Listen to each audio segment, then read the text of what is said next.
So hi all, Daniel here from the Irish Aviation Students Association, and today I'm delighted to have Claire Steiner from the Institute of Travel and Tourism with me. So Claire, I'm just going to start by asking you, what are your thoughts on how the crisis will affect the travel and tourism industry? Well, there's no doubt that it's had a severe effect on us to date. And I think the biggest challenge we currently are facing, apart from obviously dealing with all the administration and all the work that has come up as a result of holidays and business trips being cancelled, is actually when borders will open and when it will be safe to travel again. I think, on a positive note, all the sort of the various online questions that are being asked and data that's coming in shows that people want to travel as soon as they can. Everyone's looking forward to that next trip away. Businesses, I think, will be slightly different, but I certainly think on the leisure side, people will want to keep traveling. And we're seeing that. We are seeing people still booking holidays, albeit for the end of this year or for next year, but people are still keen to travel. And I think, traditionally as a sector, we've always bounced back very quickly. I do think this is very different, and I think that until this virus is under control and we have effective means of vaccinating against it, we may find peaks and troughs still in this market as the virus continues to do whatever it is we will do. So I think we're facing a new normal as an industry, and unfortunately I do think that we will see some companies not surviving this, which is very sad, which means there'll be a lot of skilled staff out there who are worried for their jobs. I think business travel, I think, will be maybe slightly different. Obviously, networking is still really important, and traveling to meetings, that is going to stay. But I think I think it'll be slower off the ground.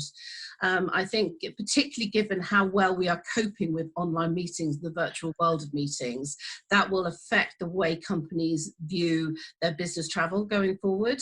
I think it'll also affect maybe the number of people who are at work. So a lot of the people I've spoke to can't wait to get back into the office, can't wait to actually do things like commute again, because I think, we are still all going a bit stir crazy at the moment. But I think, offices will sit there thinking, well, do we need to offer more opportunities for home working, which I'm sure many people will want to do, even if it's just on a 1 day a week or 2 days every month, and that will have a fundamental change on the way that businesses are run. So I think there's lots of challenges ahead of us. I have no doubt that we will get through it. I mean, travel and tourism is so resilient, always has been. We've faced crises before, none like this, I know, but we will get through it. And every day we're one day closer to things getting better. I just think at the moment, it's just not knowing when that's going to happen, it is tough. Yeah. And just so you're a part of the Institute of Travel and Tourism, so I know even dealing with yourselves that you've had a lot of events coming up with the Future You program and events like that. So how are you dealing with the crisis, and how have you adapted? Well, I think, we have to take each month as it comes. I mean, things like the ITT, we're run by a board of directors, of which I'm one, and we all have our own jobs and businesses, but we do things like virtual meetings, obviously, to keep in touch and make sure that the Institute survives this. So, we're taking every opportunity to make sure our cash flow stays as fluid as it can. I mean, as every business is, and the Institute is no different from that.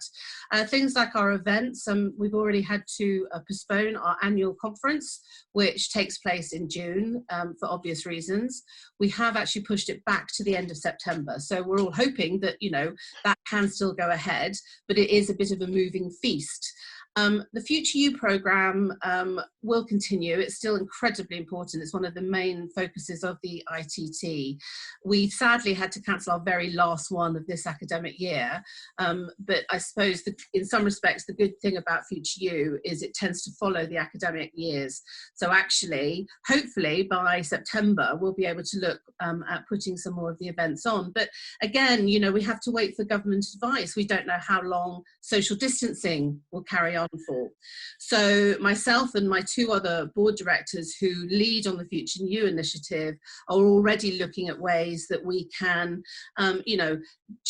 sort of change the way we do Future and bring more information online, so that actually, even if we can't do the actual events around Future You, we can still provide a lot of the information that Future You provides around future careers in the industry, and just, you know, hints and tips for success.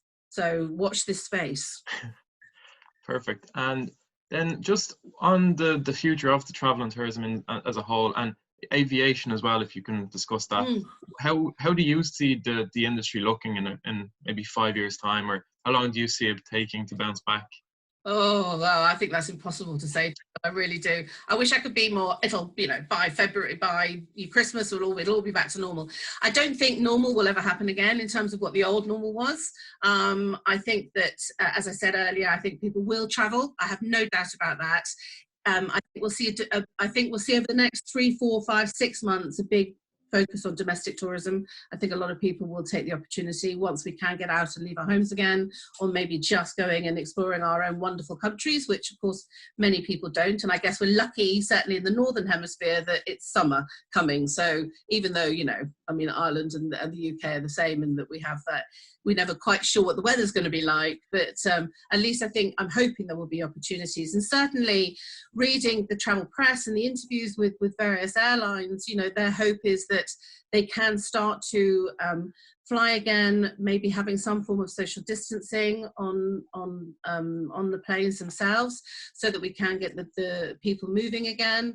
And I think also, you know, as the new vaccine trials and things like that happen, and we're hearing obviously from some of the airlines that they're looking at doing some testing. Now, once those tests are proven to work, that's a game changer, really, isn't it? So if you know that everyone on the plane is COVID free, then actually that again will make people less nervous about traveling. So I think there'll be, from a public perception, I think we'll have the usual people who just, I'm going to travel because I love to travel, and other people who might be a bit more nervous about doing it until we're at the stage that we have the tests and people feel confident. And, you know, we're already hearing things like, you know, COVID-free passport checks, you know, so that you have a stamp, a bit like you do when you know, and actually years ago we had to get into a lot of countries, you had to go with your vaccination to say that you'd had your dengue fever or your yellow fever vaccination. So, you know, I think COVID might potentially become something that is added to that list of stamps in our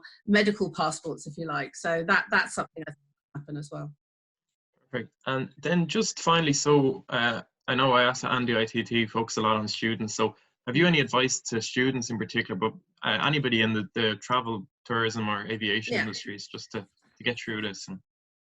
Look, it's tough, and I think, you know, a lot of you must be really worried because you spent, you know, the last 2, 3, 4 years studying to get a job in a sector that you're passionate about, and there will be jobs for you. I think what I would say is take this opportunity to hone different skills. Now, this is one of them: learning how to present online. You know, we will be seeing much more virtual stuff happening in the future, and I think these sorts of skills are stuff that employers are going to look for. So different ways of honing your communication skills, which will still be really, really important. The industry is all about networking, and, you know, networking traditionally is, you know, through meetings and face-to-face. And again, that will happen in the future, but networking online, I mean, yes, LinkedIn, hugely important, but creating your own network, online networks, will only get bigger as far as I'm concerned. And we'll see that sort of stuff happening a lot more. Take the opportunity to think about different, you know, maybe there are other skills that you've always wanted to actually learn. And, you know, we hear a lot of people saying, oh, I'm learning a language or whatever, but, you know, think of things that might actually add value to you as a student. You know, yes, languages are really important. So maybe if you had good French or Spanish at school, maybe you can just brush that up with an online course. But thinking about things like digital skills, you know, I think, again, because of this virtual world that we are currently living in, and I think will continue, I think those sorts of skills, improving how you can work at a virtual level, is a really good skill. And the other thing I would say is that traditionally and historically, whenever we've seen periods like this, and most of the students out there are too young to remember 9/11, and maybe even the ash cloud and things like that. Out of diversity always comes opportunity. And what we are already seeing, and I think the sector is something that lends itself to it, is more entrepreneurship coming out there. So I think there's an opportunity for people to really explore their entrepreneurial flair, and think about ways that they can actually impact the industry going forward.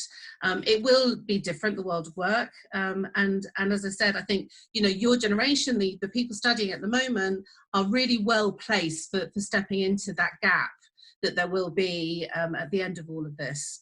And so don't be disheartened. It's still a fantastic sector to work in. It really is. Aviation, travel tourism, I mean, you know, it's just the best. It really is the best. And as I said, we will get through this. It will end. And I think, as I said, make the most of the opportunities that this gives you to hone those skills, and really think about it. And you know, you may need to change course. You may have been really determined, you knew what you wanted to do when you left university. You may need to take a sidestep for now. It doesn't mean you can't get back on course, but just think about those things. And you know what, one of the biggest things that this will have taught you, and is something that we as a sector always like to see in all of our staff coming through, is resilience, critical thinking, problem solving. This particular crisis is teaching us all that in spades. So again, think about the things that you're learning as a result of this, that you could transfer onto your skills list and your CV as you go out there into the world of work. That's great. Well, thank you, Claire, for your time today. You've been very insightful, and you've given a different aspect and different side of the travel and tourism industry for our students to listen to. You are very welcome, and to you and all the students out there studying and taking, well, exams or, you know, online assessments, I wish you all the best of luck.